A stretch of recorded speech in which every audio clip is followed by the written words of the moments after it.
I'm talking about fluid flow processes where imaging is difficult. And by this, I primarily mean in the ocean. And I have a few examples from mid-ocean ridges and passive margins. So when I talk about fluid migration in sediments, I find that to be an important factor in understanding Earth dynamics because fluid migration through sediments, especially in deep ocean basins, is an important process. It represents an important pathway between the solid Earth and the ocean and atmosphere, ocean in this case. This is an example of a hydrothermal vent, which is, my pointer's going wild, sorry, which is an example of fluids migrating from the subsurface and bringing heat as well as essentially food for bacteria, which in turn sustains other fauna in these extreme habitats. Another example of an extreme ecosystem like that is in cold seep systems, so where hydrocarbons are coming to the surface.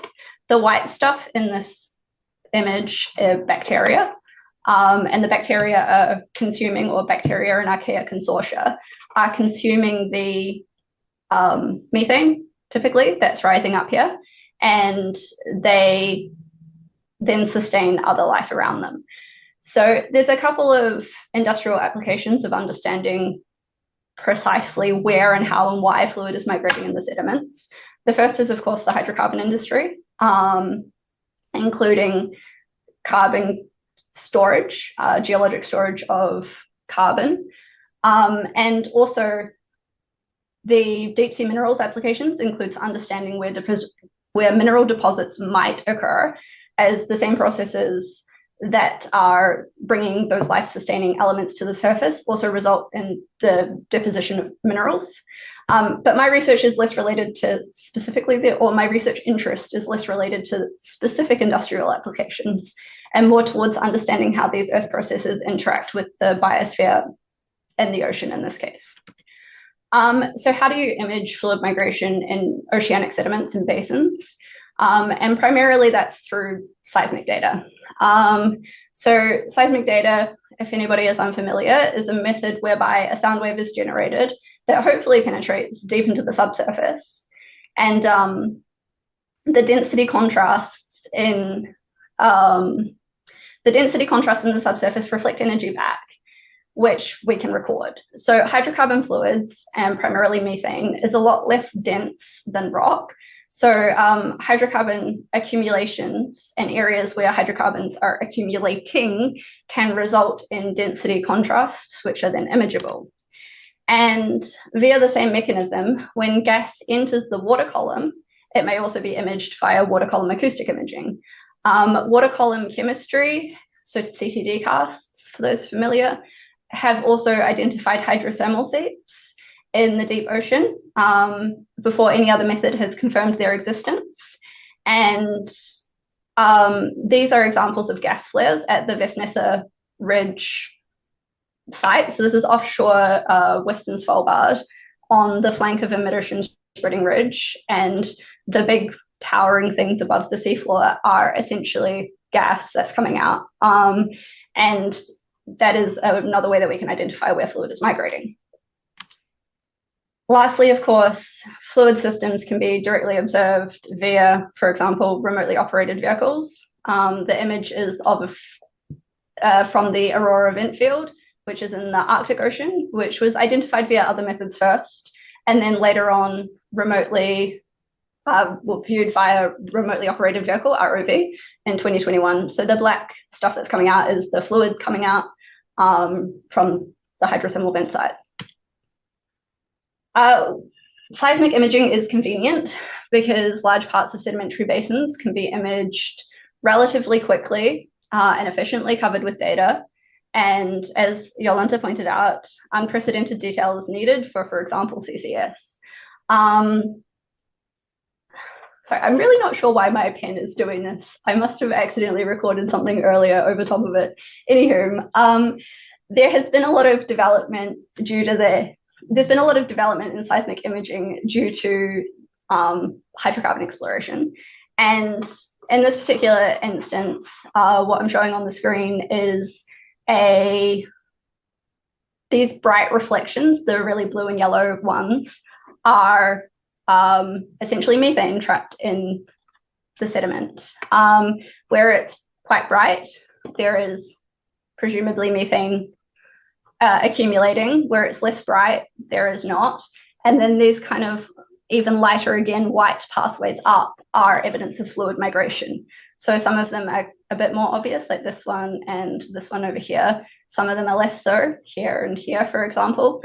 However, the seismic data gives us good evidence of both accumulation and migration of fluid in this particular setting. And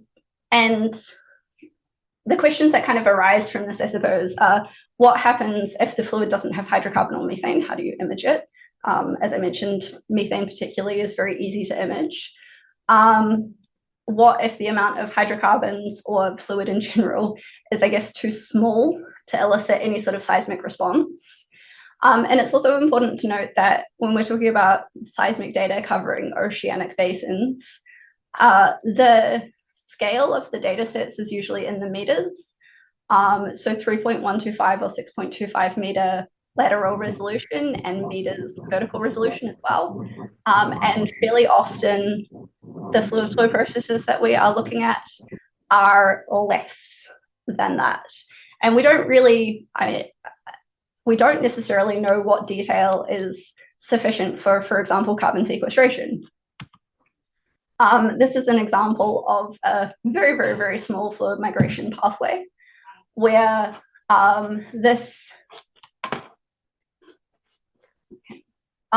where on the left, this small little pathway here is only available. We only see it in one part of the data.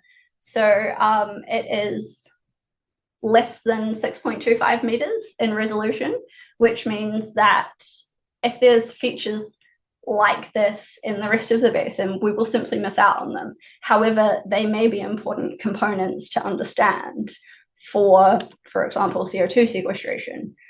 We can see that there is fluid accumulating in plenty of places, as shown by the enhanced amplitudes around.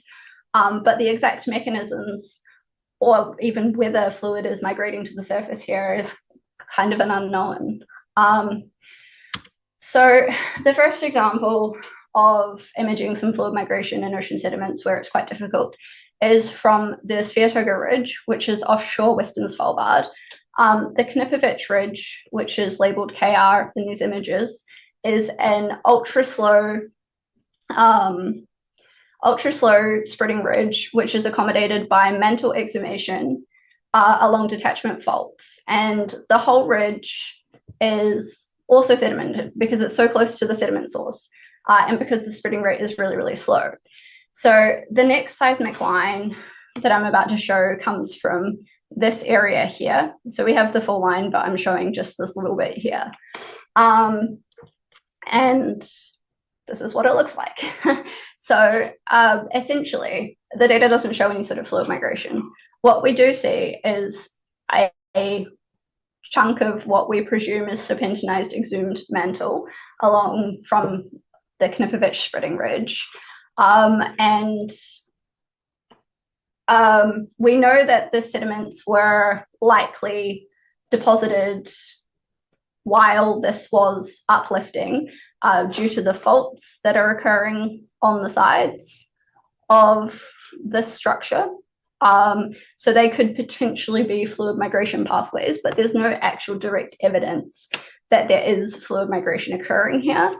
These slight brighter reflections in here may be indicative of fluid migration, but it's really hard to say. We were lucky enough to spend some time here with an ROV in 2021, and we do see some evidence of fluid migration via bacterial mats and seep ecosystems. So again, the white stuff on the seafloor here is bacterial mats, which are consortia of bacteria and archaea, and they're surrounded by tube worms, which are seep-related fauna. The thing about this particular site is that there's no seismic evidence to suggest that there would be an ecosystem / fluid flow here. It was just a educated guess, I suppose, that there should be. And there was. But even so, the site, the evidence of that fluid flow is less than a meter wide. And in 2,000 meters of water depth, it was relatively lucky to stumble across it regardless.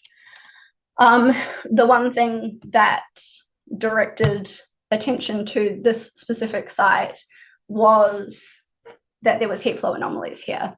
The specific heat flow data that I'm showing above the seismic data, geothermal gradient data, sorry, above the seismic data, was actually taken after the ecosystem was identified.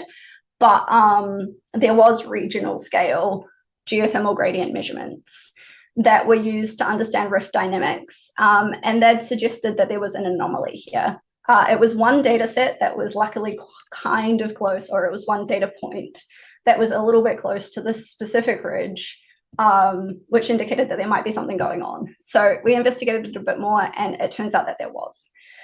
So heat flow information can be used as a proxy for fluid flow, and potentially even larger scale fluid or larger scale data sets like the heat flow can be used to narrow down our understanding of specifically where the detail of fluid system that we're interested in is occurring.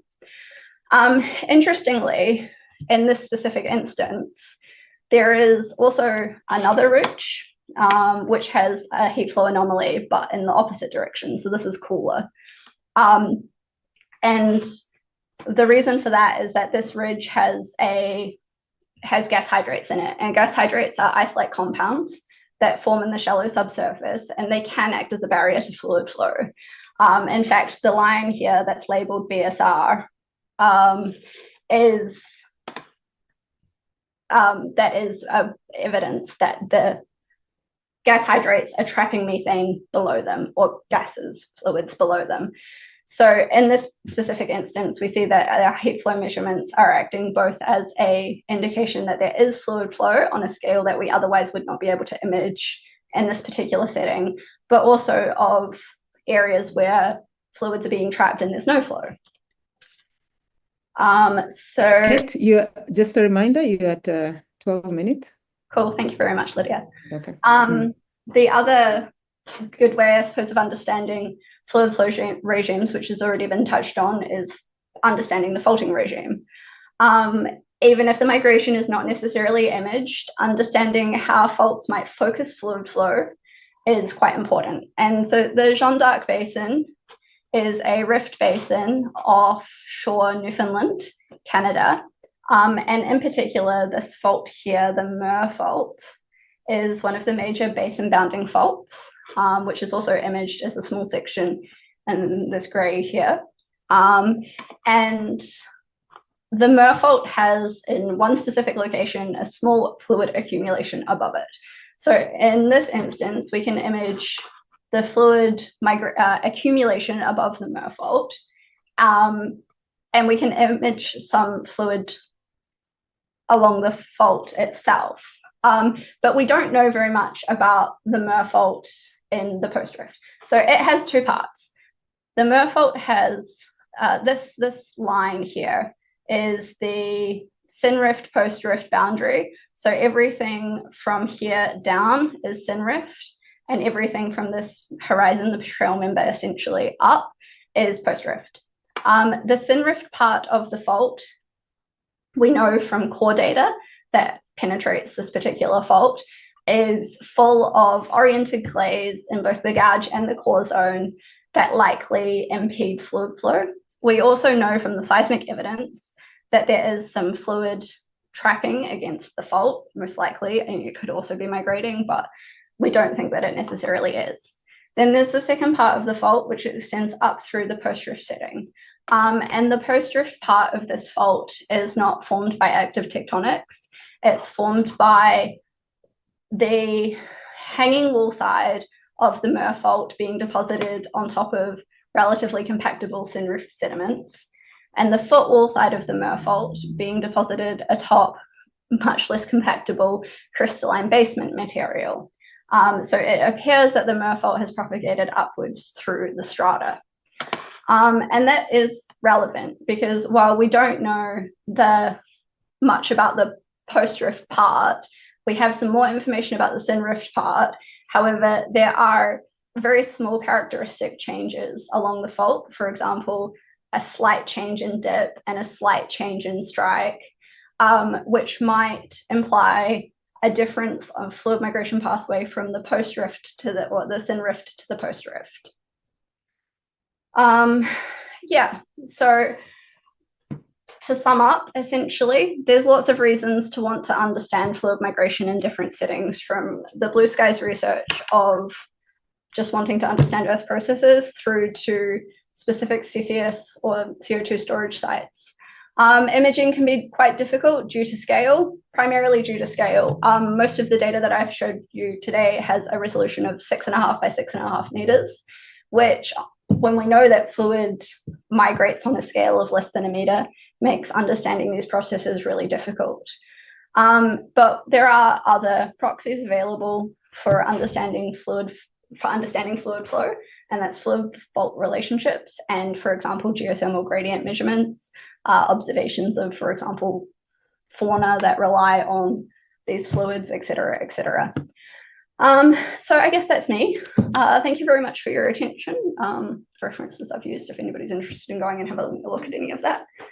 Yeah. Okay, thank you very much, Kate, for a wonderful presentation. Any questions? I have not seen any on the chat. There are direct questions. If there's none, maybe I can ask, are you able to distinguish or differentiate between the different methane sources, like either biotic or biotic, in this imaging work? Not necessarily. For the most part, the microbial methane versus, for example, thermogenic methane would just be differentiated by where it is in the subsurface. But again, if you have a fluid migration networks from a thermogenic source up into the shallower subsurface, otherwise, yes, you do need geochemistry information to differentiate, unfortunately.